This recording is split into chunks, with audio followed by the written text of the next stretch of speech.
កម្មវិធីនេះសហការឧបត្ថម្ភដោយឱសថគីណាល់មួយសម្រាប់ការឈឺចុកចាប់មួយគីណាល់គ្រាប់សម្រាប់ឈឺចុកចាប់ពេលមករដូវ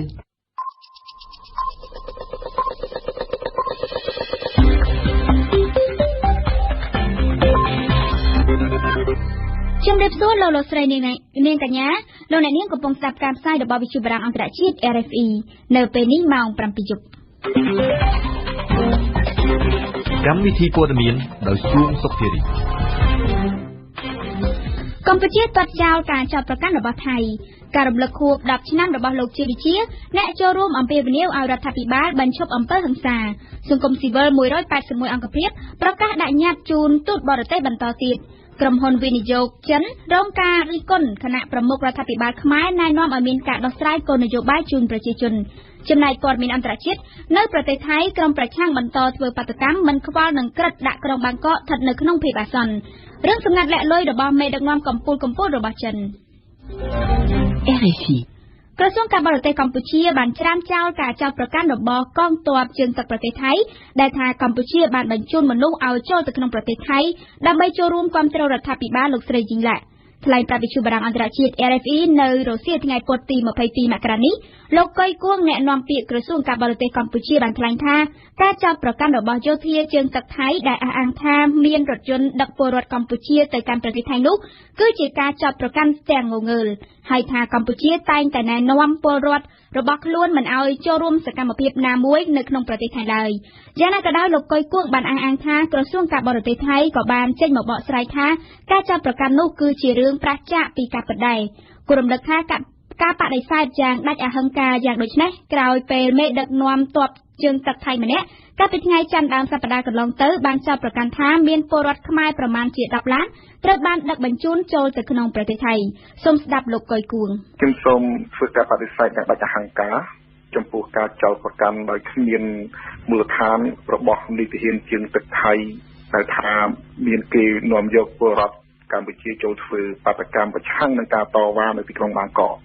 ការចោទប្រកាន់របស់នីតិវិធីជើងទឹកថៃរូបនេះគឺជាការយល់សប្តិទាំងមួយមាយគ្មានការពិតអ្វីទាល់តែសោះហើយក្រោយពីការចោទប្រកាន់ដែលគ្មានមូលហេតុដែលគ្មានហេតុផលនេះធ្វើមកនៅថ្ងៃនេះក្រសួងការបរទេសថៃគេបានធ្វើសេចក្តីបញ្ជាក់ថាការចោទប្រកាន់របស់នីតិវិធីជើងទឹកថៃរូបនោះគឺគ្មានការពិតទេបាទនេះក្រសួងការបរទេសថៃមានការបញ្ជាក់យ៉ាងច្បាស់ថាការចោទប្រកាន់ថាមានគេនាំយកពលរដ្ឋខ្មែរចូលទៅការកម្មនោះគឺជារឿងមិនពិតបាទហើយខ្ញុំសូមបញ្ជាក់ផងដែរថាមកដល់ពេលនេះគ្មានពលរដ្ឋខ្មែរយើងណាម្នាក់ចូលរួមឬត្រូវគេអូសទាញឲ្យចូលរួមធ្វើសកម្មភាពជួបជុំតវ៉ាណាមួយនៅក្នុងប្រទេសថៃនោះទេហើយពលរដ្ឋយើងរួមទាំងពលករពលករនីដែលកំពុងធ្វើការនៅក្នុងប្រទេសថៃនោះបានយល់ច្បាស់ពីអ្វីដែលគួរធ្វើនិងអ្វីដែលមិនគួរធ្វើហើយម្យ៉ាងវិញទៀតស្ថានឯករាជ្យទូតយើងនៅទីក្រុងបាងកកក៏ដូចជាស្ថានអគ្គកុងស៊ុលយើងនៅខេត្តស្រះកែវប្រទេសថៃតែងតែផ្ដល់ព័ត៌មានការណែនាំជាប្រចាំដល់ពលករយើងឲ្យជៀសឆ្ងាយចេញពីការជួបជុំណាមួយនៃក្រុមណាមួយនៅក្នុងប្រទេសថៃប្រសាសន៍របស់លោកកុយគួងអំបញ្ញមិញរៀបចំជូនដោយសុនមេសាអរគុណមេសាដោយការក្រុមតុកសហជីពសេរីកម្មករនៃព្រះរាជាណាចក្រកម្ពុជាដែលដឹកនាំដោយលោកជាមនីប្អូនប្រុសសពលោកជាវិជាបានដាក់កម្រងផ្កានៅស្ទូបរូបសំណាកលោកជាវិជានៅព្រឹកថ្ងៃពុធនេះដើម្បីរំលឹកខួប10ឆ្នាំនៃការបាញ់សម្លាប់លោកជាវិជាអ្នកចូលរួមទាំងអស់ដែលរួមមានទាំងប្រធានគណៈបក្សសង្គ្រោះជាតិសហជីពបានអំពាវនាវឲ្យរដ្ឋាភិបាលបញ្ឈប់អំពើហិង្សាបាញ់សម្លាប់កម្មករនិងបញ្ឈប់បទធម៌នីតិរដ្ឋភាពនៅកម្ពុជារចនារីកាសម្រាប់ទៅទៀតដែរយើងក៏សូមថ្លែងជូនទៅរដ្ឋាភិបាលកម្ពុជាជាចុងក្រោយសូមកុំឲ្យមានការបាញ់បង្ហូរឈាមមនុស្សទាំងអស់មិនប្រកាន់តែមានទឹកនាំសហជីពតារាចម្រៀងអិសរាជជននយោបាយគឺសូមបញ្ចប់ការបាញ់ទាំងអស់ទាំងប្រជាប្រដ្ឋអីនេះជាការអំពាវនាវរបស់លោកជាមនីប្រធានសហជីពសេរីកម្មករនៃព្រះរាជាណាចក្រកម្ពុជាដែលបានថ្លែងនៅក្នុងពិធីរំលឹកខួបទី10ឆ្នាំនៃការបាញ់សម្លាប់លោកជាវិជាប្រធានសហជីពលោកជាមនីបានថ្លែងថាការបាញ់សម្លាប់នេះគឺជាអំពើអយុត្តិធម៌ហើយគឺជាទំនួលខុសត្រូវទាំងស្រុងរបស់រដ្ឋាភិបាលកម្ពុជាដែលដឹកនាំដោយគណៈបក ប្រជាជនកម្ពុជានៃលោកនាយករដ្ឋមន្ត្រីហ៊ុនសែនដូចជារៀងរាល់ឆ្នាំដែរសហជីពលោកជាមុនីនៅថ្ងៃពុធទី22មករានេះបានដង្ហែកម្រងផ្កាចេញពីទីស្នាក់ការសហជីពជិតស្ថានីយ៍ពន្ធអគ្គិភ័យក្នុងខណ្ឌចំការមនមកកាន់ស្ទូបលោកជាវិជានៅប៉ោយខាងលិចនៃសួនវិមានឯករាជ្យដែលនៅជិតទីកន្លែងបាញ់សម្លាប់លោកជាវិជាកាលពី10ឆ្នាំមុនថ្ងៃគម្រប់ខួប10ឆ្នាំនេះមានមនុស្សចូលរួមប្រមាណជា300នាក់ក្រៅពីប្រធានសហជីពរបស់លោកអាធុននិងលោករងឈុនក៏មានដែរប្រមុខបកប្រឆាំងលោកសំរងស៊ីនិងលោកកឹមសុខានិងមន្ត្រីជាន់ខ្ពស់គណៈបកជាច្រើនអ្នកមានទឹកភ្នែករលីងរលោងពេលលុតជង្គង់ដុតធូបគោរពវិញ្ញាណក្ខន្ធលោកជាវិជាលោកសំរងស៊ីប្រធានគណៈបកសង្គ្រោះជាតិដែលថ្លែងលើកសរសើរពីវីរភាពរបស់លោកជាវិជានិងសហជីពរួមទាំងកម្មករផ្សេងទៀតបានអំពាវនាវឲ្យរដ្ឋាភិបាលបញ្ឈប់អំពើហិង្សាបាញ់និងបញ្ឈប់វប្បធម៌នីតិរដ្ឋភាពដែលលោកសំរងស៊ីអះអាងថានៅតែបន្តកើតឡើងនៅក្នុងសង្គមកម្ពុជាបន្ទាប់ពីលោកសំរងស៊ីគឺដល់វេនលោកកឹមសុខាអនុប្រធានគណៈបកសង្គ្រោះជាតិដែលបានអំពាវនាវជាសាធារណៈនិងទៅដល់អ្នកចូលរួមដែលអ្នកខ្លះកំពុងអង្គុយបាត់ជើងនៅខាងមុខស្ទូបលោកជាវិជាឲ្យបន្តរួបរวมគ្នាស្វែងរកយុត្តិធម៌ជូនលោកជាវិជាក៏ដូចជាបន្តស្វែងរកផលប្រយោជន៍ជូនកម្មករជាបន្តទៀតមិនខុសពីប្រធានគណៈបកសង្គ្រោះជាតិនិងលោកជាមុនីទេ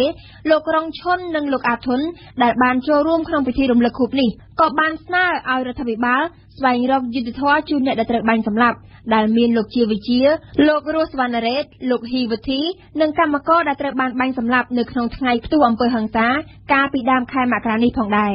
ទោះបីជាបែបណាក៏ដោយសហជីពដែលមិនគាំទ្ររដ្ឋាភិបាលរបស់លោកជាមុនីលោកអាធុននិងលោករងឈុនជាដើមនោះបានប្រកាសធ្វើបាតកម្មមិនទាន់កំណត់ថ្ងៃមួយនៅពេលខាងមុខនេះដើម្បីទាមទារដំឡើងប្រាក់ឈ្នួលយ៉ាងណាក៏ដោយពិធីរំលឹកខួបទី10ឆ្នាំនៃការបាញ់សម្លាប់លោកជាវិជាត្រូវបានបញ្ចប់នៅម៉ោងប្រមាណជាង10បន្ទាប់ពីពិធីស្មឹងស្មាតនិងពិធីបង្សកលរបស់ព្រះសង្ឃអង្គការសង្គមស៊ីវិលជាតិនិងអន្តរជាតិចំនួន181អង្គភាពបានប្រកាសឲ្យដឹងថាពួកគេនឹងបន្តយកញត្តិទៅដាក់ជូនស្ថានទូតបរទេសមួយចំនួនទៀតដើម្បីទាមទារឲ្យពួកគេអន្តរាគមន៍ឲ្យរដ្ឋាភិបាលដោះលែងសកម្មជនដែលត្រូវបានចាប់ខ្លួននិងសូមឲ្យបញ្ឈប់អំពើហិង្សាការជួបជុំដាក់ញត្តិនេះនឹងធ្វើឡើងនៅថ្ងៃទី23, 24, 27និង28ខែមករានេះកាលពីថ្ងៃទី21មករាក្រុមអង្គការសង្គមស៊ីវិលទាំងនេះបានយកញត្តិទៅដាក់ជូនស្ថានទូតបរទេសធំៗជាច្រើនរួចហើយទោះបីជាត្រូវអាជ្ញាធររារាំងក៏ដោយប៉ែតបូណាជូនព័ត៌មានបើទោះបីជាអាជ្ញាធរហាម5ក៏សកម្មជនអង្គការសង្គមស៊ីវិលនៅតែបន្តដាក់ញត្តិជូនស្ថានទូតបរទេសនានាប្រចាំកម្ពុជាដោយឥតលាថយតាមរយៈសេចក្តីប្រកាសរួមគ្នាមួយដែលចេញផ្សាយកាលពីល្ងាចថ្ងៃទី21មករាអង្គការជាតិនិងអន្តរជាតិចំនួន181អង្គភាពបានបញ្ជាក់ថាពួកគេនឹងបន្តសកម្មភាពដាក់ញត្តិជូនទូតបរទេសមួយចំនួនទៀតចាប់ពីថ្ងៃទី23មករាតទៅស្ថានទូតទាំងនោះមានដូចជាទូតអាល្លឺម៉ង់ទូតអូស្ត្រាលីកូរ៉េខាងត្បូងថៃនិងទូតភូមាជាដើមញត្តិទាមទារដែលត្រូវដាក់ជូនស្ថានទូតបរទេសទាំងនោះមានខ្លឹមសារថ្កោលទោសការប្រើប្រាស់កម្លាំងប្រដាប់អាវុធនិងកំណើនអំពើហិង្សាប្រឆាំងប្រជាជនកម្ពុជាញត្តិក៏បានទាមទារឲ្យអាជ្ញាធរដោះលែងអ្នកដែលត្រូវចាប់ឃុំខ្លួនទាំង23នាក់ឲ្យបង្កើតគណៈកម្មការស៊ើបអង្កេតឯករាជ្យឲ្យបញ្ឈប់ការប្រើប្រាស់អំពើហិង្សានិងប្រើកម្លាំងហួសហេតុរបស់អាជ្ញាធរទៅលើក្រុមអ្នកតវ៉ាអង្គការសង្គមស៊ីវិលទាំងនោះក៏បានអំពាវនាវឲ្យសហគមន៍អន្តរជាតិចាត់វិធានការជាបន្ទាន់ចំពោះការប្រព្រឹត្តអំពើអមនុស្សធម៌ទៅលើប្រជាជនកម្ពុជាអង្គការជាតិនិងអន្តរជាតិទាំងនោះបានផ្ដើមធ្វើសកម្មភាពដាក់ញត្តិជូនស្ថានទូតនិងស្ថាប័នអន្តរជាតិធំៗប្រចាំនៅប្រទេសកម្ពុជាតាំងពីថ្ងៃទី21មករាប៉ុន្តែពួកគេត្រូវបានរារាំងដោយក្រុមសមត្ថកិច្ចសកម្មជនសហជីពនិងសកម្មជនដីធ្លី11នាក់ត្រូវបានឃាត់ខ្លួនទៅសាកសួរនិងធ្វើកិច្ចសន្យាមុននឹងដោះលែងវិញយ៉ាងណាក៏ដោយអង្គការសង្គមស៊ីវិលទាំងនោះអះអាងថាពួកគេអាចដាក់ញត្តិជូនស្ថានទូតអាមេរិកបារាំងអង់គ្លេសអង្គការ UNICEF និងអង្គការលើកលែងទោសអន្តរជាតិរួចរាល់ហើយគួរបញ្ជាក់ថា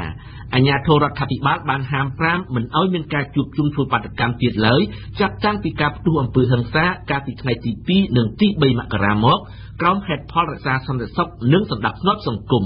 ប៉ុន្តែសកម្មជនសហជីពនិងសង្គមស៊ីវិលនៅតែជំនះរៀបចំការជួបជុំសម្ដែងមតិជាបន្តបន្ទាប់ជាក់ស្ដែងសហជីពសេរីកម្មកររបស់លោកជាមនីបានដង្ហែកម្រងផ្កាទៅគោរពវិញ្ញាណក្ខន្ធលោកជាវិជានៅមុខវត្តលង្កានៅថ្ងៃទី22មករានេះចំណែកសហជីពមួយក្រុមទៀតប្រកាសធ្វើបាតុកម្មនៅថ្ងៃអាទិត្យចុងសប្តាហ៍នេះនៅឯទីលានប្រជាធិបតេយ្យស្របពេលដែលអង្គការសមាគមទាំង181ប្រកាសបន្តដាក់ញត្តិជួលស្ថានទូតបរទេសជាបន្តទៀតក្រុមប្រឹក្សាសហជីពជាតិកម្ពុជាដែលមានលោកសំអូនជាប្រធាននិងមានសមាជិកចំនួន64អង្គភាពបានអំពាវនាវឲ្យក្រសួងកាងារចាត់វិធានការផ្លូវការប្រឆាំងទៅនឹងមេដឹកនាំសហជីពដែលញុះញង់ឲ្យមានកុបកម្មនិងគំរាមកំហែងដល់កម្មករជាសមាជិករបស់ខ្លួនយោងតាមលិខិតចុះថ្ងៃទី22មករាផ្ញើជូនក្រសួងកាងារដែលចុះហត្ថលេខាដោយក្រុមប្រឹក្សាសហជីពជាតិកម្ពុជាដែលមានសមាជិកចំនួន64សហជីពនោះបានស្នើសុំឲ្យលោកអ៊ិតសំហេងរដ្ឋមន្ត្រីក្រសួងកាងារប្រើវិធានការផ្លូវច្បាប់ចំពោះសហជីពមួយចំនួនដែលក្រុមប្រឹក្សានេះវាតម្លៃថាបានបង្កកុបកម្មគំរាមកំហែងដល់សមាជិករបស់ពួកគេដែលជាកម្មករកាត់ដេរបម្រើការងារនៅតាមរោងចក្រក្រៅពីនេះសហជីពមួយនេះក៏បានស្នើសុំឲ្យលោករដ្ឋមន្ត្រីអន្តរាគមន៍ទប់ស្កាត់អតិផរណាតម្លៃឈ្នួលផ្ទះទឹកភ្លើងមធ្យោបាយធ្វើដំណើរនិងទំនិញផ្សេងៗតាមលិខិតចុះថ្ងៃទី22មករានេះក្រុមប្រឹក្សាមួយនេះក៏បានបង្ហាញជំហរគាំទ្ររដ្ឋាភិបាលក្នុងការបង្កើតគណៈកម្មការសិក្សាស្រាវជ្រាវប្រាក់ឈ្នួលអបបរមាផងដែរដោយឡែកប្រមុខរដ្ឋាភិបាលកម្ពុជាបានសម្ដែងការស្វាគមន៍ចំពោះការវិនិយោគវារីអគ្គិសនីនៅតំបន់សេសាន2ពីក្រុមហ៊ុនចិន Huaning Group ក៏ប៉ុន្តែលោកនាយករដ្ឋមន្ត្រីបានណែនាំឲ្យក្រុមហ៊ុនដោះស្រាយពីផលប៉ះពាល់ដល់ប្រជាពលរដ្ឋជាមុននឹងធ្វើការអភិវឌ្ឍតំបន់នោះមន្ត្រីអង្គការសង្គមស៊ីវិលបានមើលឃើញពីផលអវិជ្ជមានទៅវិញចំពោះការវិនិយោគរបស់ក្រុមហ៊ុនចិនដែលចូលមកវិនិយោគនៅក្នុងប្រទេសកម្ពុជាញឹមសុផលជូនព័ត៌មាននៅក្នុងជំនួបពិភាក្សាមួយកាលពីព្រឹកថ្ងៃទី22ខែមករាជាមួយនឹងលោក Zhang Lingqi ប្រធានក្រុមហ៊ុន China Huaning Group នាវិមានសន្តិភាពលោកនាយករដ្ឋមន្ត្រីហ៊ុនសែនក្រៅពីសម្ដែងការស្វាគមន៍និងកោតសរសើរចំពោះក្រុមហ៊ុន Huaning Group បានមានប្រសាសន៍ថាការវិនិយោគមកពីប្រទេសចិនគឺអាស្រ័យទៅលើទំនាក់ទំនងល្អរវាងកម្ពុជានិងចិនហើយការវិនិយោគរបស់ចិនគឺតែងតែមានការគាំទ្រពីធនាគាររបស់ចិននេះបើតាមលោកអៀងសុផាឡែតជំនួយការលោកនាយករដ្ឋមន្ត្រីដែលបានថ្លែងប្រាប់អ្នកសារព័ត៌មានបន្ទាប់ពីជំនួបជាមួយនឹងប្រតិភូអ្នកជំនួញចិនទាក់ទងទៅនឹងការវិនិយោគលើគម្រោងវារីអគ្គិសនីសេសាន2លោកអៀងសុផាឡែតបន្តថាលោកនាយករដ្ឋមន្ត្រីហ៊ុនសែនបានស្នើឲ្យក្រុមហ៊ុនរបស់លោក Zhang ត្រូវដោះស្រាយគោលនយោបាយនិងផលប៉ះពាល់របស់ប្រជាជនហើយកុំជន្លៀសប្រជាជនចេញមុនការផ្ដាល់ដីសង់ផ្ទះនិងដោះស្រាយគោលនយោបាយជូនពួកគាត់ទាក់ទងទៅនឹងការអភិវឌ្ឍរបស់ក្រុមហ៊ុនចិននៅក្នុងប្រទេសកម្ពុជាលោកអ៊ុយលេងមន្ត្រីក្រុមកិច្ចការពិសេសសិទ្ធិមនុស្សកម្ពុជាបានថ្លែងថាលោកមិនបានមើលឃើញពីការដោះស្រាយណាមួយបានសមរម្យនៅឡើយចំពោះផលប៉ះពាល់នានារបស់ក្រុមហ៊ុនចិនទាំងអស់ដែលបានមកវិនិយោគស្ទើរគ្រប់វិស័យនៅកម្ពុជាមិនត្រឹមតែតំបន់សេសាន2នោះទេលោកអ៊ុយលេងតែបានស្រាវជ្រាវពីការកាប់បំផ្លាញព្រៃឈើក្នុងនោះមានជាប់ទាក់ទងទៅនឹងតំបន់វិនិយោគវារីអគ្គិសនីរបស់ក្រុមហ៊ុនចិនដែរនោះបានហៅការលើកឡើងពីការដោះស្រាយត្រឹមត្រូវរបស់ក្រុមហ៊ុនចិនមុនការចាប់ផ្ដើមរបស់ពួកគេថាគ្រាន់តែជាភាសាការទូតប៉ុណ្ណោះសូមបញ្ជាក់ថាក្រុមហ៊ុន Huaning Group គឺជាក្រុមហ៊ុនមួយដែលផលិតថាមពលវារីអគ្គិសនីក្នុងនោះមានអគ្គិសនីប្រើដោយធ្យូងថ្មអគ្គិសនីប្រើដោយនុយក្លេអ៊ែរការកសាងកំពង់ផែក៏ដូចជាមានស្ថាប័នហិរញ្ញវត្ថុផងដែរកាលពីឆ្នាំ2013កន្លងមកនេះក្រុមហ៊ុនបានផលិតអគ្គិសនីប្រមាណ143លានមេហ្គាវ៉ាត់ទាំងនៅអឺរ៉ុបក៏ដូចជានៅប្រទេសចិននិងអាស៊ីសប្តាហ៍នេះក្រុមហ៊ុនជាប់ចំណាត់ថ្នាក់លេខ231នៅក្នុងពិភពលោកហើយក្រុមហ៊ុន Huaning Group បច្ចុប្បន្នកំពុងតែផលិតអគ្គិសនីប្រមាណជា10លានមេហ្គាវ៉ាត់នៅក្រៅប្រទេសចិនក្នុងនោះគឺមាននៅប្រទេសអឺរ៉ុបនិងអាស៊ីផងដែរតាមរយៈលោកអៀងសុផាឡែតលោក Zhang Lingqi បានប្រាប់ឲ្យដឹងថាដំណើរទស្សនកិច្ចរបស់លោកមកកាន់ប្រទេសកម្ពុជានៅពេលនេះគឺដើម្បីសហការជាមួយនឹងក្រុមហ៊ុន Ang & Lawyer Associate Group ដើម្បីស្ថាបនានិងផលិតវារីអគ្គិសនីនៅសេសានក្រោម2ហើយប្រធានក្រុមហ៊ុនចិនរូបនេះក៏បានបញ្ជាក់ដែរថាធ្វើយ៉ាងណាជំរុញឲ្យគម្រោងសេសាន2អាចផលិតអគ្គិសនីបាននៅឆ្នាំ2017ខាងមុខដោយទទួលខុសត្រូវខ្ពស់ទៅលើបញ្ហាបរិស្ថានក៏ដូចជាបញ្ហាតាំងលំនៅឋានរបស់ប្រជាជនដែលរស់នៅតំបន់នោះតាមគោលនយោបាយរបស់រដ្ឋាភិបាលកម្ពុជាដោយមិនឲ្យមានភាពថ្នាំងថ្នាក់ពីប្រជាជនឡើយ ខ្ញុំសូមផ្ដើមព័ត៌មានអន្តរជាតិវិញដែលនិយាយពីប្រទេសថៃ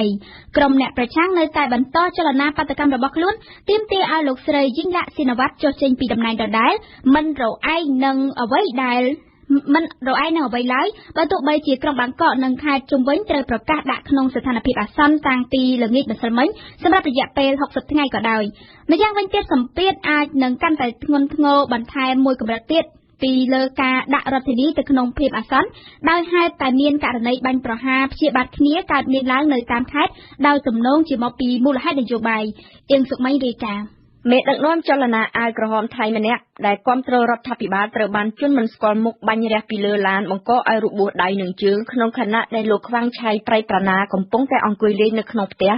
ក្នុងខេត្តឧដុង្គធានីភាគឦសាននៃប្រទេសប៉ូលីសបានបើកអង្កេតភ្លាមពីព្រោះយល់ថាហេតុការណ៍នេះមានពាក់ព័ន្ធខ្លាំងណាស់ទៅនឹងបញ្ហានយោបាយ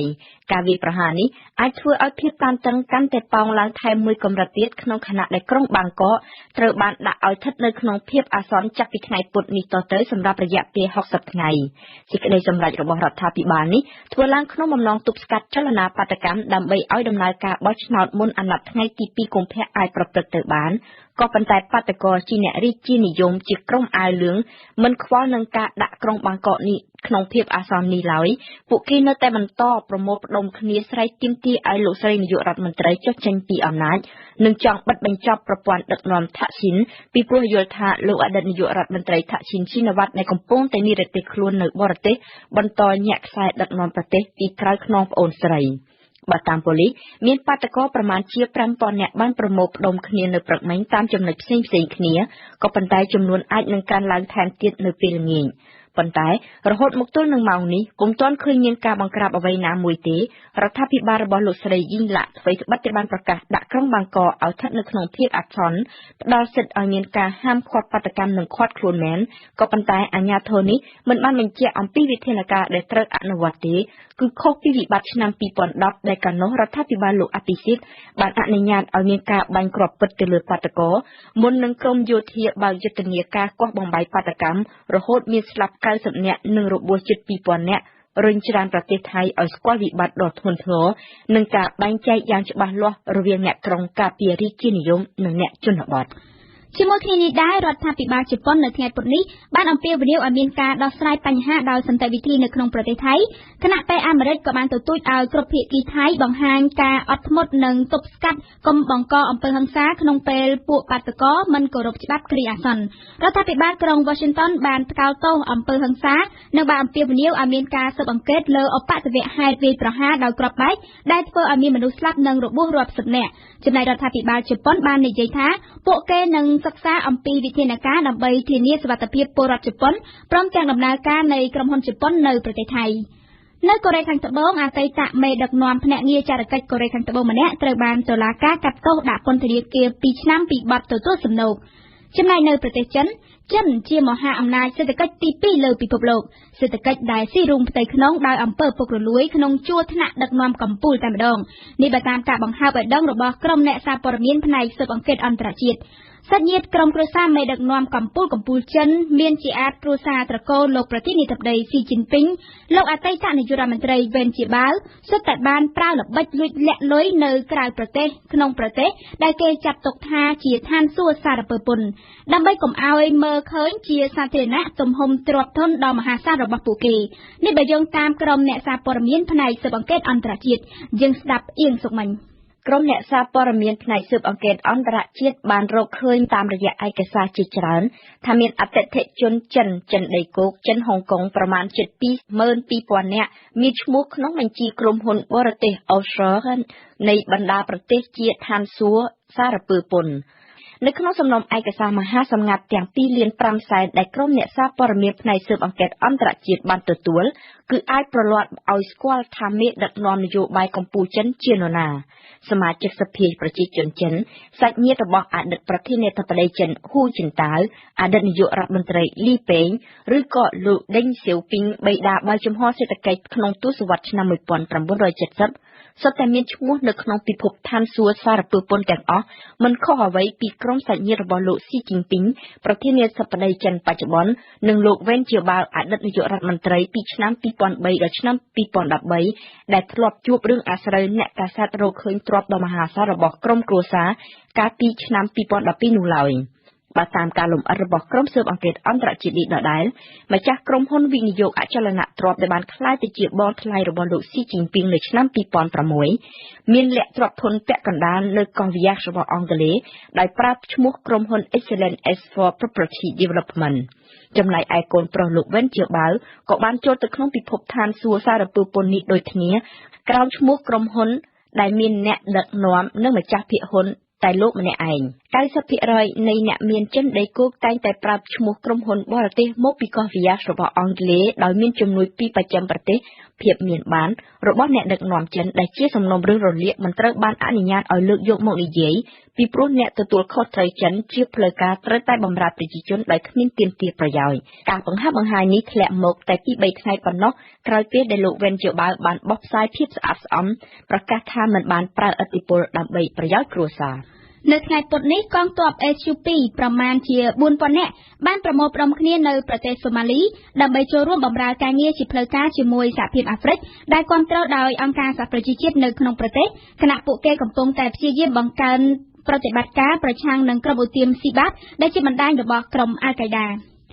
ខ្ញុំសូមបញ្ចប់ព័ត៌មានអន្តរជាតិដែលនិយាយពីអាកាសធាតុនៅសហរដ្ឋអាមេរិកព្យុះព្រិលមួយបានបក់ឆ្លងកាត់សហរដ្ឋអាមេរិកកាលពីថ្ងៃអង្គារហើយបានបណ្ដាលឲ្យជើងហោះហើរក្នុងស្រុកនិងក្រៅស្រុកជាង 2000 ត្រូវបានលុបចោលនៅក្នុងទីក្រុងញូវយ៉កមានជើងហោះហើរសរុបចំនួន 500 ដែលត្រូវបានលុបចោលដែលក្នុងនោះគឺនៅអាកាសយានដ្ឋានចំនួន 3 ដែលរួមមានដូចជាអាកាសយានដ្ឋាន Le Guardian John F Kennedy និង Newark Liberty ចំណែកទីភ្នាក់ងារអាកាសធាតុជាតិបានធ្វើការប្រកាសអាសន្នដោយសារតែសីតុណ្ហភាពនៅសហរដ្ឋអាមេរិកបានធ្លាក់ចុះខ្លាំងដែលរួមមានទាំងខ្យល់និងគ្រាប់ព្រិលដែលអាចបណ្ដាលឲ្យមានគ្រោះថ្នាក់ខ្លាំងដល់បញ្ហាសុខភាពសូមបញ្ជាក់ថាអាកាសធាតុនៅក្នុងទីក្រុង Washington នៅពេលនេះគឺមានសីតុណ្ហភាពដក 12 អង្សាសេក្នុងនោះសាលារៀនជាច្រើននៅទីក្រុង New Jersey, Virginia, Pennsylvania និង Washington ក៏ត្រូវបានបិទដែរគួរបញ្ជាក់ថាកាលពីប្រមាណសប្តាហ៍មុននេះអាមេរិកក៏បានប្រឈមមុខទៅនឹងព្យុះព្រិលរួចម្ដងមកហើយដែលបណ្ដាលឲ្យសីតុណ្ហភាពធ្លាក់ចុះខ្លាំងនិងបានបណ្ដាលឲ្យមានមនុស្សប្រហែលជា13នាក់បានស្លាប់បាត់បង់ជីវិតដោយសារតែមិនអាចទ្រាំទ្របានទៅនឹងបញ្ហាអាកាសធាតុដ៏ត្រជាក់ខ្លាំងបែបនេះ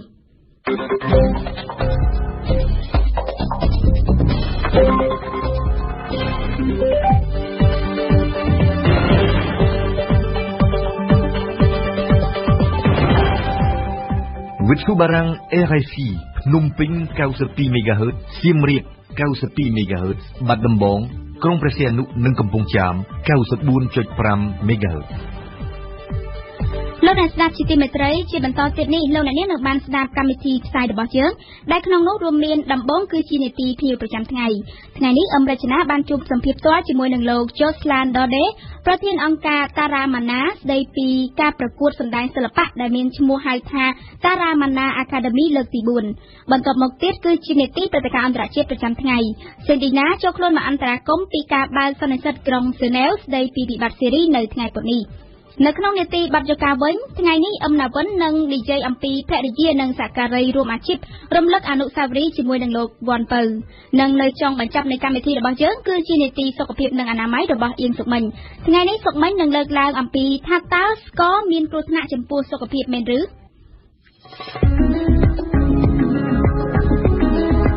ភ្ញៀវប្រចាំថ្ងៃ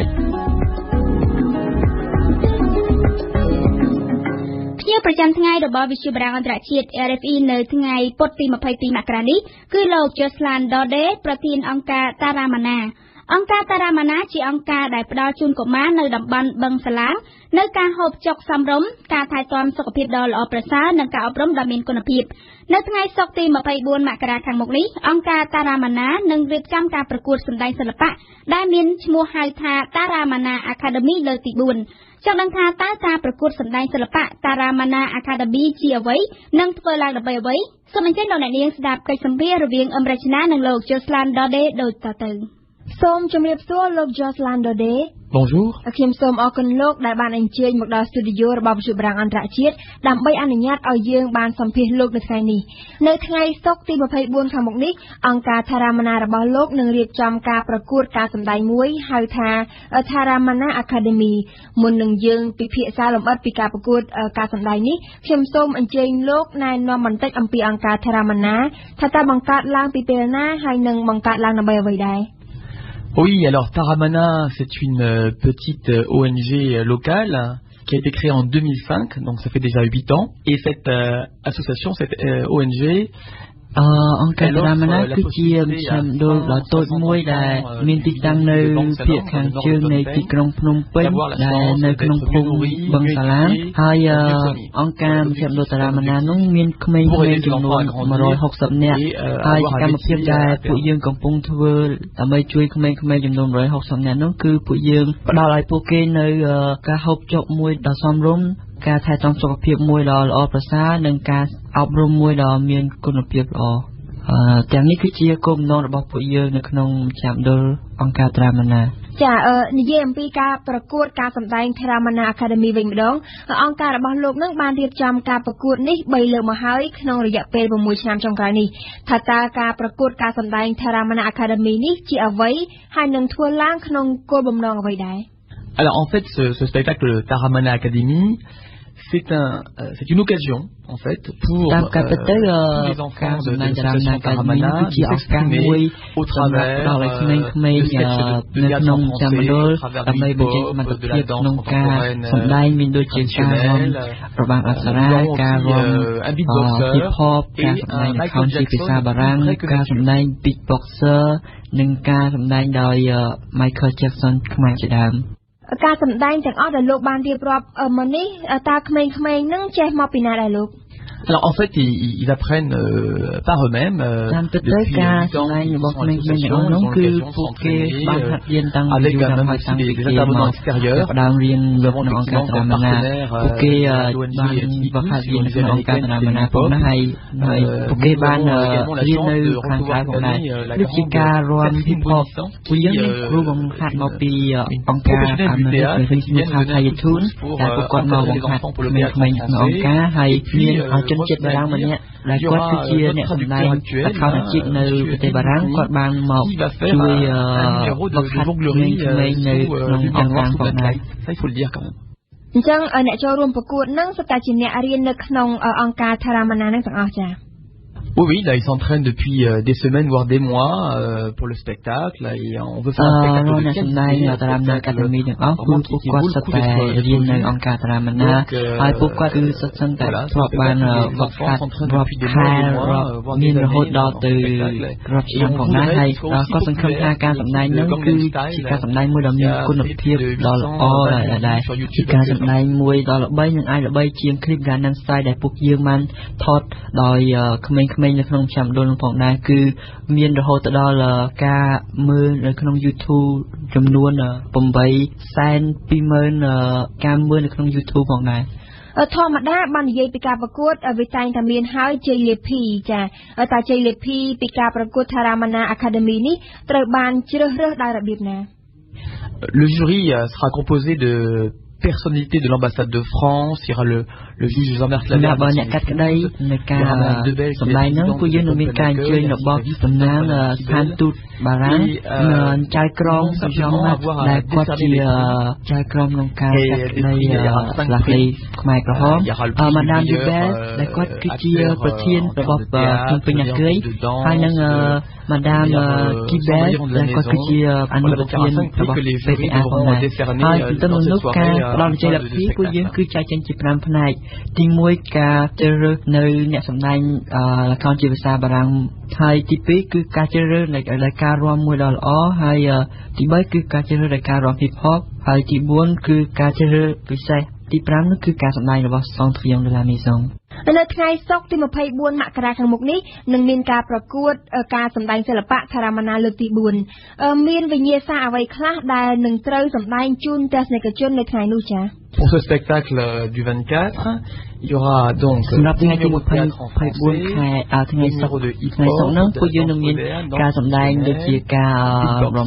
donc il y aura donc des jongleries sur la plage, et le numéro de slam, hip-hop, beatboxer, ការវិលងលើហើយនឹងជាពិសេសនោះគឺយើងមានការចូលរួមដោយ Michael Jackson ដែលជាការសម្ដែងមួយដោយជនជាតិខ្មែរផងដែរ ហើយជាសំណួរចុងក្រោយលោកប្រសិនបើអ្នកស្ដាប់វិទ្យុបារាំងអន្តរជាតិគាត់ចង់ដឹងព័ត៌មានបន្ថែមពីការប្រកួត Taramana Academy លើកទី 4 នៅថ្ងៃសុក្រនេះថាតើពួកគាត់អាចទទួលបានព័ត៌មានលម្អិតពីខាងណាហើយនឹងត្រូវទៅទិញសម្បត្តិចូលរួមទស្សនានឹងនៅទីណាដែរ Cet événement aura lieu donc au centre Taramana qui n'est pas très loin de l'ambassade de France, le website Facebook ou la page Facebook de Taramana. Sur Google, on trouve facilement, on met les mots-clés Facebook, Taramana, et on trouve facilement tous les flyers numériques.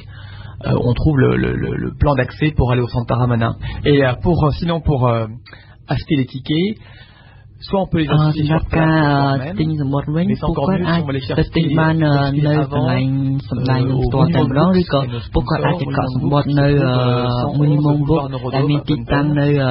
Je tiens aussi à rajouter que nous avons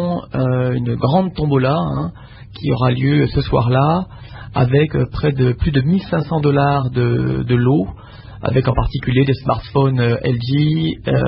des dîners croisières, plein de lots intéressants à gagner, donc ça sera aussi une activité intéressante lors de cette soirée-là.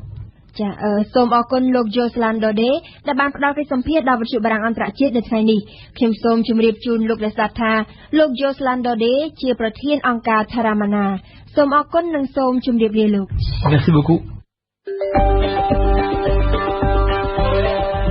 វិទ្យុបារាំង RFE ជាខេមរៈភាសាផ្សាយមួយថ្ងៃ13ម៉ោងពីម៉ោង 7 ព្រឹកដល់ម៉ោង 8 យប់ ដោយមានកម្មវិធីព័ត៌មាន 3 ម៉ោងក្នុងមួយថ្ងៃគឺពេលព្រឹកពីម៉ោង 7 ដល់ម៉ោង 8 ថ្ងៃរសៀលពីម៉ោង 1 ដល់ម៉ោង 2 ពេលយប់ពីម៉ោង 7 ដល់ម៉ោង 8 សូមកុំភ្លេចបើកស្ដាប់វិទ្យុបារាំង RFE 92 MHz នៅភ្នំពេញនិងសៀមរាប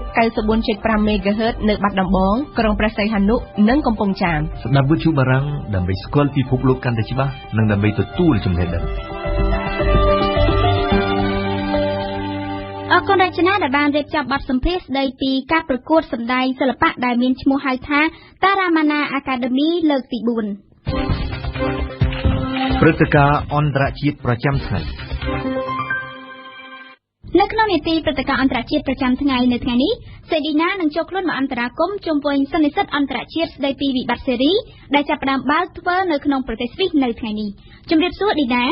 ជំរាបសួរភេរី ចាឌីណាសន្និសីទអន្តរជាតិស្ដីពីវិបត្តិសេរីបានចាប់ផ្ដើមបើកធ្វើនៅព្រឹកថ្ងៃពុធនេះនៅក្នុងប្រទេសស្វីសអញ្ចឹងខ្ញុំចង់ដឹងថាតើមានប្រទេសណាខ្លះដែលចូលរួមនៅក្នុងសន្និសីទនេះ ប្រទេសដែលចូលរួមនៅក្នុងសន្និសីទ Genève នៅថ្ងៃនេះមានសរុបទាំងអស់ 31 ប្រទេសហើយតួអង្គសំខាន់ជាងគេគឺសេរីព្រោះវាជាសន្និសីទដើម្បីដោះស្រាយវិបត្តិសេរីហើយខាងភាគីសេរីនេះមានភាគី 2 ដែលចូលរួមគឺតំណាងរដ្ឋាភិបាលរបស់លោក Bashar al-Assad និងតំណាងក្រុមប្រឆាំង ក្រៅពីសេរីមានប្រទេសសមាជិកអចិន្ត្រៃយ៍នៃក្រុមប្រឹក្សាសន្តិសុខអង្គការសហប្រជាជាតិដែលមាន 5 ប្រទេសគឺសហរដ្ឋអាមេរិក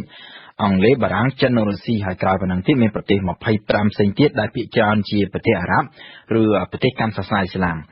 ហើយពីនេះក្រៅពីគណៈប្រតិភូជាតំណាងរដ្ឋក៏មានដែរតំណាងអង្គការសហប្រជាជាតិគឺលោកអគ្គលេខាធិការអង្គការសហប្រជាជាតិបានគីមូនហើយតំណាងអង្គការអន្តរជាតិផ្សេងទៀតរួមមានសហភាពអឺរ៉ុប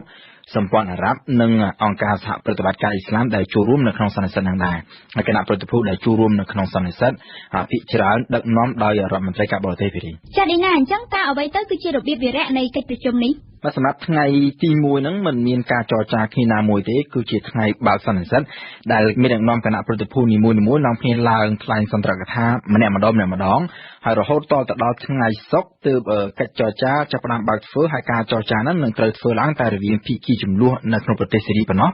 ដោយមានលោកអាឡាក់ដាបាហ៊ីមីប្រធានពិសេសរបស់អង្គការសហប្រជាជាតិនិងសម្ព័ន្ធអារ៉ាប់ធ្វើជាអាជ្ញាកណ្ដាលគោលដៅសំខាន់បំផុតនៃសន្និសីទហ្នឹងគឺស្វះស្វែងរកដំណោះស្រាយដើម្បីបញ្ចប់សង្គ្រាមស៊ីវិលនៅសេរី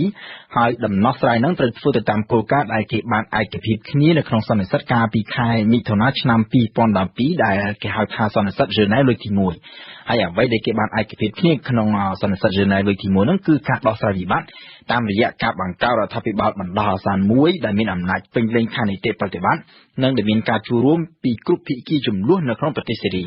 ហើយជំហានបន្តមកទៀតគឺការរៀបចំធ្វើកំណែទម្រង់រដ្ឋធម្មនុញ្ញនិងស្ថាប័នកម្ពុជារបស់រដ្ឋមុននឹងឈានទៅធ្វើការបោះឆ្នោតទៅតាមគោលការណ៍ប្រជាធិបតេយ្យសេរីពហុបកអ្វីដែលគេត្រូវចរចាគ្នានៅក្នុងសន្និសីទ Geneva លើកទី2ដែលចាប់បើកធ្វើនៅថ្ងៃហ្នឹងគឺជជែកអំពីការបង្កើតរដ្ឋាភិបាលបណ្ដោះអាសន្ននឹងឯងទេនេះណាមើលទៅតើគេមានក្តីរំពឹងថានឹងមានលទ្ធផលអ្វីពីសន្និសីទនេះដែរទេនៅពេលនេះមានមនុស្សតិចតួចណាស់ដែលរំពឹងថាសន្និសីទ Geneva លើកទី2ហ្នឹងនឹងចេញជាលទ្ធផលដែលអាចឈានទៅរកដំណោះស្រាយបញ្ចប់សង្គ្រាមស៊ីវិលនៅក្នុងប្រទេសសេរីបានពីព្រោះគេមើលឃើញថាភាគីចំនួនប្រកាន់ចំហផ្ទុយគ្នាស្រឡះហើយមើលទៅដូចជាមិនមានខាងណាត្រៀមខ្លួនធ្វើសម្បទានណាមួយទៅលើចំណុចចម្រូងចម្រាសហ្នឹងទេតែក៏ប៉ុន្តែអ្នកខ្លះគេគិតថាកុំថាឡើយនិយាយទៅដល់កិច្ចព្រមព្រៀងបញ្ចប់សង្គ្រាមស៊ីវិលគ្រាន់តែសន្និសីទហ្នឹងអាចបើកធ្វើទៅបានហើយភាគីចំនួននៅក្នុងប្រទេសសេរីហ្នឹងសុខចិត្តមកអង្គុយទៅមកគ្នាជជែកគ្នាបានហ្នឹងគេអាចរាប់ថាជាជោគជ័យមួយទៅហើយទេចាសសំណួរចុងក្រោយរបស់ខ្ញុំគឺចង់ដឹងថាតើអ្វីទៅគឺជាចំណុចខ្ទាស់នៅក្នុងដំណោះស្រាយវិបត្តិសេរីនៅពេលនេះបាទចំណុចដែលចម្រូងចម្រាសខ្លាំងជាងគេគឺតាក់ទងទៅនឹងបុគ្គលលោកបាសាអល់អាសាដ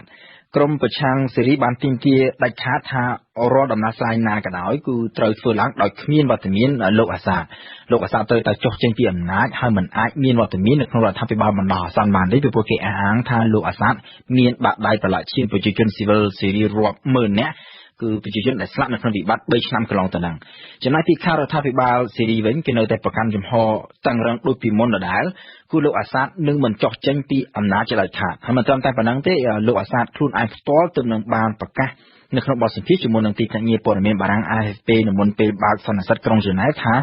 គាត់មិនត្រឹមតែមិនចោះចេញពីអំណាចទេក៏ប៉ុន្តែគាត់ប្រហែលជានឹងបន្តឈរឈ្មោះជាបេក្ខជនប្រធានាធិបតីសេរីនឹងមួយអាណត្តិទៀតខាងមុខហ្នឹងហើយអ្វីដែលអាចធ្វើឲ្យក្រុមប្រឆាំងសេរីកាន់តែមិនព្រមទទួលយកវត្តមានរបស់លោកអាសាដទៅទៀតគឺកាលពីប្រមាណថ្ងៃមុនបើកសន្និសីទហ្នឹងដែរក្រុមអ្នកស៊ើបអង្កេតអន្តរជាតិដែលរួមមានអតីតរដ្ឋអាជ្ញាជំនាញខាងអក្រិតកម្មសង្គ្រាមនិងអ្នកជំនាញអន្តរជាតិខាងសិក្សាអំពីភស្តុតាងគេទើបនឹងបានចេញផ្សាយរបាយការណ៍ដែលអះអាងថាគេមានភស្តុតាងដែលអាចបញ្ជាក់អំពីអក្រិតកម្មប្រឆាំងមនុស្សជាតិប្រព្រឹត្តដោយរដ្ឋាភិបាលរបស់លោកបាសាអល់អាសាដហើយនៅព្រឹកមិញហ្នឹងទៀតនៅពេលបើកសន្និសីទឡើងភ្លាមលោក John Kerry រដ្ឋមន្ត្រីក្រសួងការបរទេសអាមេរិកបានបញ្ជាក់សារជាថ្មីម្ដងទៀតអំពីជំហររបស់អាមេរិកគឺថាលោកអាសាដជាមានដឹកនាំដែលប្រើអំពើឃោរឃៅទៅលើប្រជាជនខ្លួនឯងដូច្នេះគាត់មិនអាចបន្តដឹកនាំប្រទេសសេរីតទៅទៀតបានទេហើយលោកអាសាដនឹងមិនត្រូវមានវត្តមាននៅក្នុងរដ្ឋាភិបាលបណ្ដោះអាសន្នសេរីទេចាសសូមអរគុណឌីណាដែលបានចូលខ្លួនមកអន្តរាគមន៍នៅពេលនេះស្ដាប់វិទ្យុបារាំង RFE ពិភពលោកស្ថិតនៅក្នុងដៃរបស់លោកអ្នក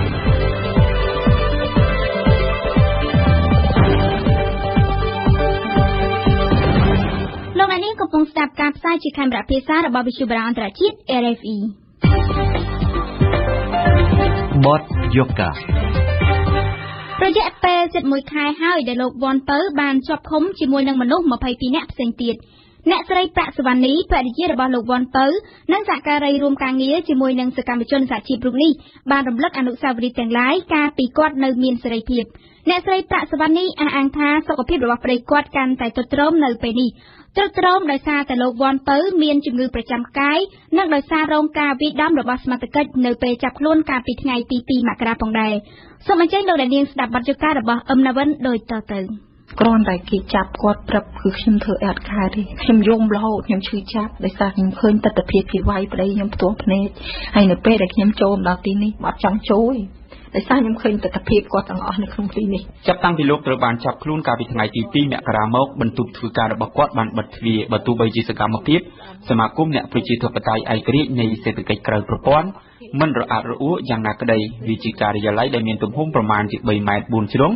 ស្ថិតនៅក្នុងផ្ទះល្វែងមួយកន្លែងនៅម្ដុំអូ3ក្អមនៅទីនោះក៏ជាការិយាល័យរបស់អង្គការមួយចំនួនទៀតផងដែរហើយក៏ជាកន្លែងស្នាក់នៅរបស់គ្រួសារលោកវ៉ាន់ពៅតែម្ដងអ្នកស្រីប្រាក់សវណ្ណរីភរិយារបស់លោកវ៉ាន់ពៅបានអ៊ូដើមកនៅពេលដែលគាត់បើកទ្វារបន្ទប់ប្តីរបស់គាត់អត់ដែលគិតខ្លួនគាត់ទេគាត់មិនដែលគិតថាខ្លួនគាត់កំពុងតែឈឺគាត់យ៉ាងម៉េចគាត់ធ្វើការដើម្បីតែប្រទេសជាតិរបស់គាត់ ជាពិសេសគាត់តាមដានរឿងប្រទេសខ្លាំងមែនទែនឲ្យតែកន្លែងណាមានបញ្ហាមានអីយប់ប្រលប់ស្មាណាម៉ោង1ម៉ោង2គឺគាត់ចេញទៅអញ្ចឹងឯងធ្វើអារម្មណ៍របស់ខ្ញុំពេលខ្លះខ្ញុំអត់ចង់នៅទីនេះខ្ញុំសុខចិត្តខ្ញុំដើរទៅសួរអង្គការផ្សេងថាតែយើងត្រូវធ្វើយ៉ាងម៉េចហើយឥឡូវហ្នឹងខាងអន្តរជាតិគេគិតយ៉ាងម៉េចហើយក្នុងនាមខ្ញុំជាប្រពន្ធខ្ញុំបានតែប៉ុណ្្នឹងនៅក្នុងបន្ទប់ធ្វើការយ៉ាងសាមញ្ញមួយនេះបានព្យួររូបថតជាច្រើនសន្លឹកដែលជាសកម្មភាពរបស់លោកវ៉ាន់ពៅនាពេលកន្លងមកជាសកម្មភាពតវ៉ាជាមួយនឹងក្រុមកម្មករកាត់ដេរជាសកម្មភាពចូលរួមការពារព្រៃឈើនិងជាសកម្មភាពតវ៉ាជាមួយនឹងអ្នករត់ម៉ូតូឌុបឬកម្មករផ្សេងទៀតអ្នកស្រីប្រាក់សវណ្ណារីនិយាយថាគាត់មិនចង់ចូលបន្ទប់នេះទេពីព្រោះគាត់មិនចង់ឃើញរូបថតទាំងនោះរូបថតខ្លះក៏មានរូបអ្នកស្រីជាស្មាជាមួយនឹងស្វាមីក្នុងសកម្មភាពតវ៉ានោះដែរខ្ញុំទាំងពីរអ្នកខ្ញុំទៅជាមួយគ្នាស្វាមីខ្ញុំជាមនុស្សម្នាក់ដែលហ៊ានលះបង់ខ្លួនសាច់ស្រស់ឈាមស្រស់ដើម្បីប្រទេសជាតិជាបរិសុទ្ធពោះម៉ាយលោកវ៉ាន់ពៅជាកូនកំព្រាឪពុកម្ដាយតាំងពីកុមារភាពមកម្លេះលោកបានរៀបការជាមួយនឹងអ្នកស្រីប្រាក់សវណ្ណារីជិត1ឆ្នាំមកហើយបើតាមអ្នកស្រីជាភរិយាវាជាចំណងអាពាហ៍ពិពាហ៍ដែលកើតចេញពីចំណងចំណូលចិត្តអ្នកទាំងពីរដូចគ្នានៅត្រង់ពួកគេមានឆន្ទៈឈឺឆ្អាលរឿងសង្គមដូចគ្នាពេលដែលគាត់ចេញតវ៉ាគឺខ្ញុំតែងទៅជាមួយគាត់ពេលខ្លះយើងនិយាយមីក្រូអីទាំងអស់គ្នាហើយក្នុងចិត្តខ្ញុំក៏ខ្ញុំចង់បានលទ្ធិប្រជាធិបតេយ្យដោយស្វាមីខ្ញុំចឹងចាប់តាំងពីបានចាប់ដៃគ្នាជាប្តីប្រពន្ធមកលោកវ៉ាន់ពៅនិងភរិយាបានស្នាក់នៅនឹងកន្លែងធ្វើការនេះផ្ទាល់តែម្ដងដោយសារតែពួកគេគ្មានលទ្ធភាពរកប្រាក់ទៅជួលឬទិញផ្ទះនៅកន្លែងផ្សេង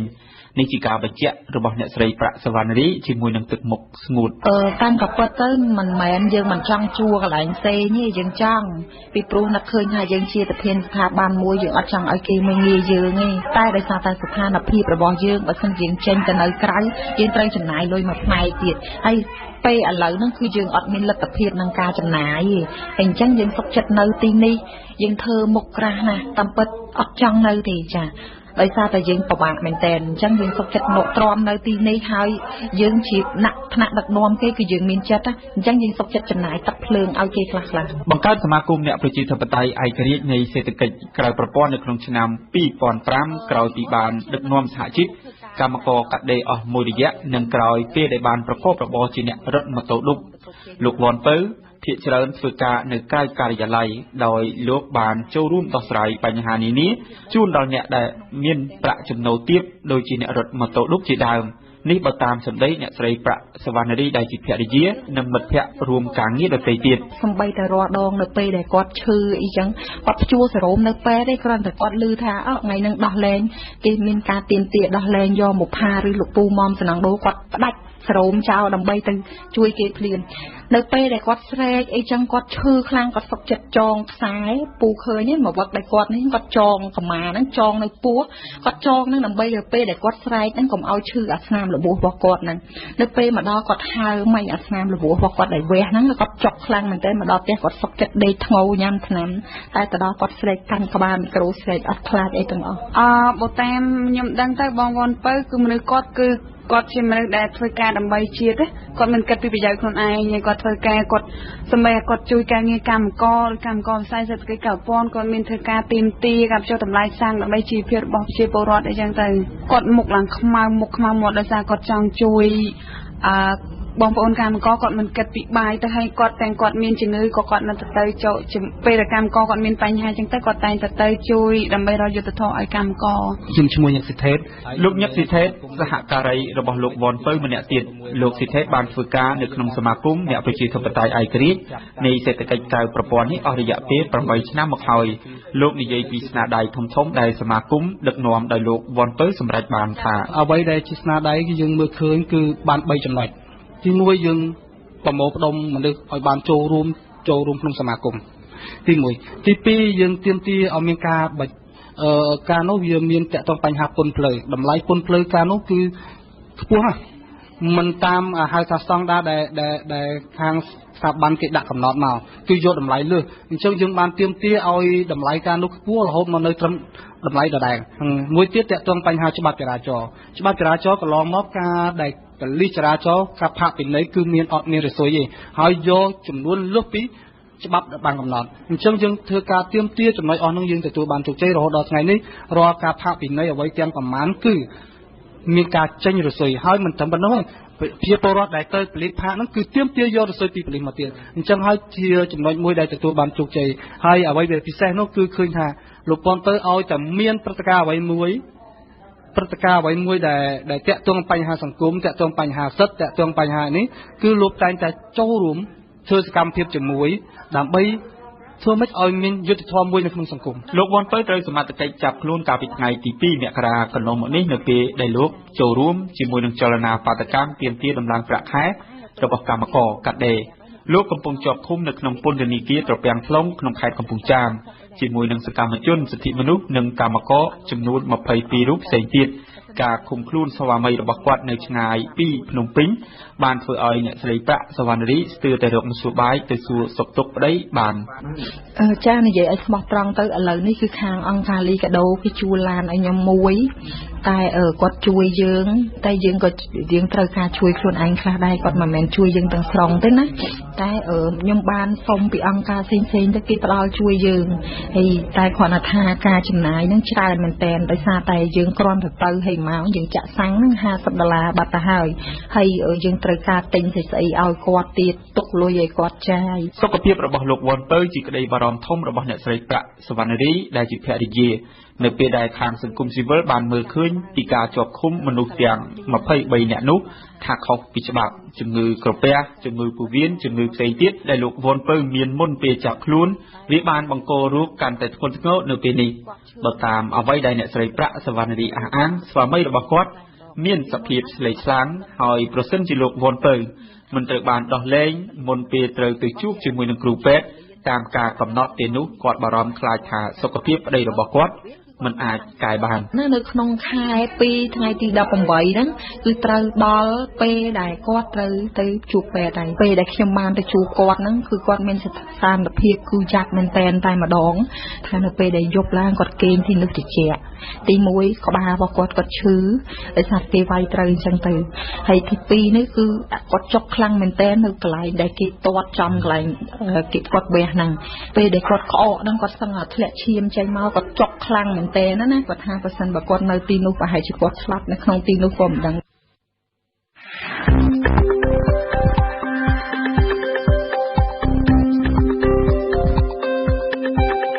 ព័ត៌មានទាន់ហេតុការណ៍បទយកការប្រកបដោយវិជ្ជាជីវៈទស្សនៈសារព័ត៌មានខ្មែរបទវិភាគគ្រប់ជ្រុងជ្រោយផ្ដល់ជូនដោយ Visu Barang ASE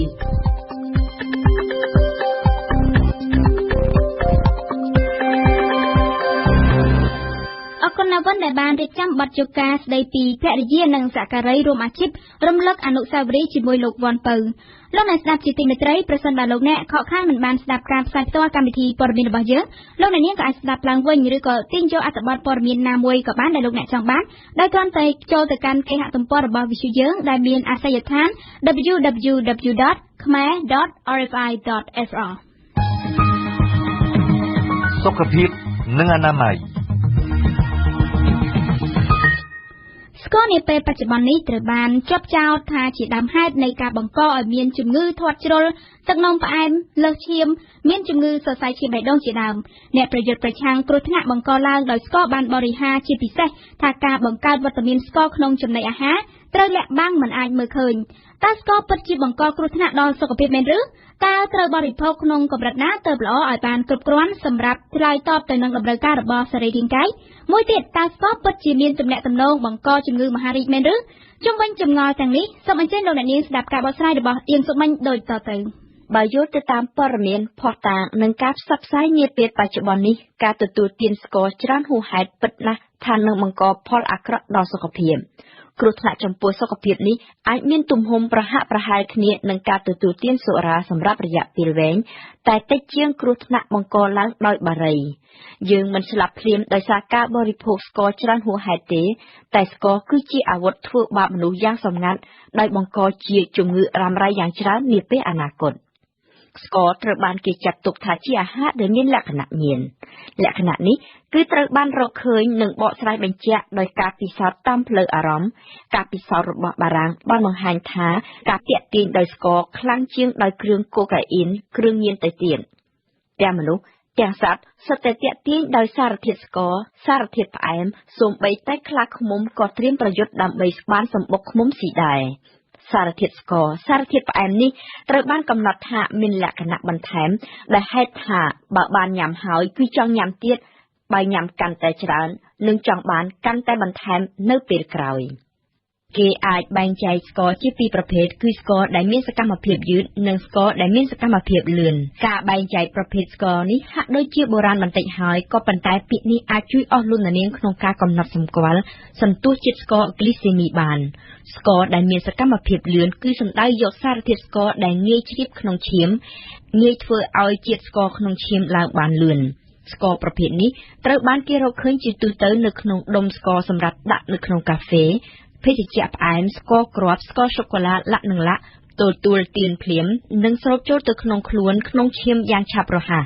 ការស្រូបលឿនឆាប់រហ័សដែលអាចបង្កគ្រោះថ្នាក់ដល់សុខភាពពីព្រោះក្នុងពេលដែលអាំងស៊ូលីនកំពុងតែធ្វើការចាត់ចែងកម្រិតអត្រាជាតិស្ករទៅតាមតម្រូវការរបស់មនុស្សនោះជាតិស្ករនោះក៏បានជ្រាបជាស្រេចទៅដល់ឈាមនិងមានឱកាសគ្រប់គ្រាន់បង្កឥទ្ធិពលឬក៏បង្កផលប៉ះពាល់មិនល្អទៅលើសរីរាង្គកាយកោសិកាមនុស្សយើងងាយនឹងពុលខ្លាំងណាស់ជាមួយនឹងស្ករដែលមានជម្រាបលឿនបែបនេះចំណែកឯស្ករយឺតស៊ីក្រូឡង់ស្ករដែលមានសកម្មភាពយឺតគឺជាស្ករដែលមាននៅក្នុងអាមីដុងនៅក្នុងអង្កម្សៅស្រូវសាលីឬក៏គ្រាប់ធញ្ញជាតិផ្លែឈើផ្សេងៗលាក់និងលាក់ដែលត្រូវការបំផ្លែងរំលាយខ្លួនជាមុនសិនមុននឹងត្រូវជ្រាបបញ្ចេញជាតិស្ករតាមក្រោយទៅចិញ្ចឹមរាងកាយទៅផ្ដល់ដល់ឈាមដូច្នេះគ្មានផលប៉ះពាល់លើអត្រាជាតិស្ករក្នុងឈាមផ្ដល់គ្រោះថ្នាក់ទាន់ហន់ភ្លាមៗឡើយតើពេលនេះយើងកំពុងតែបរិភោគជាតិស្ករច្រើនជ្រុលឬមែនហើយពីព្រោះឧស្សាហកម្មបានដាក់ស្ករក្នុងចំណីអាហារស្ទើរតែគ្រប់មុខទាំងអស់ជាពិសេសនៅក្នុងភេសជ្ជៈផ្អែមភេសជ្ជៈដូចជាទឹកក្រូចកូកាសូដាហ្វាន់តាលាក់និងលាក់ក្នុងមួយកំប៉ុងមានផ្ទុកសារជាតិស្ករដល់ទៅ7ឬក៏8ដុំស្ករសម្រាប់ដាក់នៅក្នុងកាហ្វេសួរថានៅក្នុងស្ថានភាពជាក់ស្ដែងនិងជីវភាពរស់នៅប្រចាំថ្ងៃធម្មតាតើមាននរណាអាចហ៊ានទទួលទានស្ករក្នុងបរិមាណ7ដុំមួយផ្លែតបាននោះគ្មានទេក៏ប៉ុន្តែបើជាបរិភោគទឹកភេសជ្ជៈកំប៉ុង2ឬ3ក៏បានដែរដូច្នេះមានន័យថាជាតិស្ករមានច្រើនសន្ធឹកសន្ធាប់ខ្លាំងណាស់តែយើងមិនបានចាប់អារម្មណ៍នៅពេលទទួលទានវាយើងបាននិយាយរៀបរាប់ច្រើនអំពីគ្រោះថ្នាក់ដែលបង្កឡើងដោយការទទួលទានស្ករច្រើនតើត្រូវបរិភោគស្ករត្រឹមកម្រិតប៉ុណ្ណាទើបសមរម្យទើបមិនខូចសុខភាពនេះគឺជាសំណួរដែលពិបាកឆ្លើយបំផុតពីព្រោះតម្រូវការជាតិស្ករខុសគ្នាពីមនុស្សម្នាក់ទៅមនុស្សម្នាក់មិនអាចប្រៀបប្រដូចគ្នាបានឡើយហើយការគិតគូរពីតម្រូវការជាតិស្ករនេះក៏ត្រូវគិតគូរតាំងពីពណ៌សម្បុរជាតិសាសន៍ភេទការងារនិងសកម្មភាពប្រចាំថ្ងៃលោកវិជ្ជបណ្ឌិតទូចខុនគ្រូពេទ្យឯកទេសជំងឺទឹកនោមផ្អែមនៃមន្ទីរពេទ្យព្រះកុសុមៈក្រុងភ្នំពេញបានណែនាំលោកអ្នកនាងឲ្យគណនាជាបឋមសេចក្តីត្រូវការផ្នែកថាមពលកាឡូរីសិនទើបអាចស្វែងរកបរិមាណបរិភោគជាតិស្ករហ្គ្លីស៊ីតជាប្រចាំថ្ងៃបាននេះគឺជារូបមន្តដែលមានលក្ខណៈទូទៅបំផុតដោយយកតាមក្បួនប្រទេសនិយាយភាសាអង់គ្លេសសម្រាប់គណនារកតម្រូវការផ្នែកកាឡូរីរបស់មនុស្សម្នាក់ៗជាទូទៅលោកវិជ្ជបណ្ឌិតទូចខុនតម្រូវការកាឡូរីប្រចាំថ្ងៃមួយថ្ងៃរបស់បុគ្គលម្នាក់ៗហ្នឹងគឺស្មើនឹងទម្ងន់គុណនឹង coefficient នៃ activity level នៃសកម្មភាពម្នាក់ៗបើសិនជាអ្នកដែលនៅស្ងៀមអត់មានសកម្មភាពការងារសោះគឺគេយកទម្ងន់គុណនឹង25ទៅ30ចន្លោះហ្នឹងហើយបើអ្នកដែលធ្វើការងារមធ្យមមានសកម្មភាពមធ្យមគឺគេគុណនឹង30ទៅ35ហើយបើសិនជាអ្នកដែលធ្វើការខ្លាំង35ទៅ40អានឹងគេគណនាអញ្ចឹងឧទាហរណ៍បុគ្គលម្នាក់មានទម្ងន់60គីឡូហើយ activity physical គាត់មធ្យមតើតម្រូវការកាឡូរីប្រចាំថ្ងៃប៉ុន្មានយើងយក60គីឡូបើហ្នឹងយើងសន្មតថាគេ coefficient នៃ level activity ហ្នឹងគឺចន្លោះពី30ទៅ35គុណទៅឃើញថាកាឡូរីប្រចាំថ្ងៃគាត់គឺចន្លោះពី1300ទៅ2100កាឡូរីក្នុងមួយថ្ងៃនៅពេលដែលបានដឹងប្រហាក់ប្រហែលអំពីបរិមាណកាឡូរីនេះហើយលោកអ្នកនាងក៏អាចកំណត់បរិមាណនៃចំណីអាហារទៅតាមសមាមាត្រខាងក្រោមនេះ ដើម្បីប្រមូលកាឡូរីមកទ្រទ្រង់រាងកាយគឺគេគិតសំដៅយកសារធាតុ3យ៉ាងគឺ glycid 55% protein 15% និង lipid 30%ដូច្នេះសម្រាប់អ្នកដែលមានតម្រូវការកាឡូរី 2000 គីឡូកាឡូរីក្នុងមួយថ្ងៃត្រូវតែបរិភោគសារធាតុ glycid 55% ឬស្មើនឹង 1100 គីឡូកាឡូរីស្ករឬប្រហែលជាជិត300 ក្រាមពីព្រោះ1ក្រាម glycid ស្មើនឹង4គីឡូកាឡូរី